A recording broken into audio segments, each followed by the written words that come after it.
Saya merupakan pekerja rela. Bolehkah saya untuk mendapatkan dana? Okey, dan nak dapat rate pinjaman kerajaan. Okey tuan-tuan, pekerja rela dikira pekerja sambilan yang tidak tetap. Harus diingat untuk memberi pinjaman, pemberi pinjaman harus membuat proses verifikasi. Sebab itulah di Mailun rela tidak boleh untuk kami bantu kerana sekiranya anda adalah pekerja rela ataupun anggota rela, anda menerima pendapatan. Ya betul, kadang-kadang anggota rela ni dapat sampai 2,000 lebih pun ada, 3,000 lebih pun mungkin ada.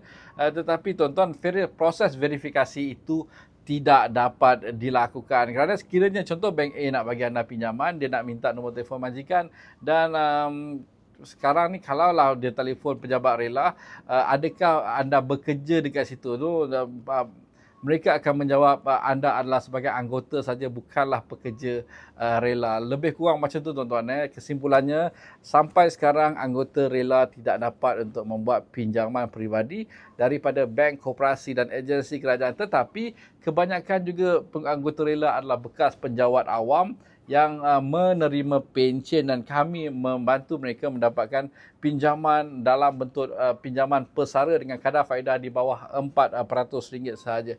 Dan apapun seperti biasa dengan Mailun Pinjaman, anda menjadi lebih mudah. Semaklah laporan pelapor kredit anda sekurangnya setahun sekali supaya anda tahu di manakah posisi kewangan anda, dan anda mengetahui lebih tepat lagi di www.mypocket.my. Anda akan terus mengetahui boleh pinjaman semasa untuk membeli rumah, kereta, pinjaman peribadi dan pinjaman perniagaan. Apapun seperti biasa dengan Mailun Pinjaman, anda menjadi lebih mudah. Assalamualaikum, salam sejahtera dan jumpa lagi.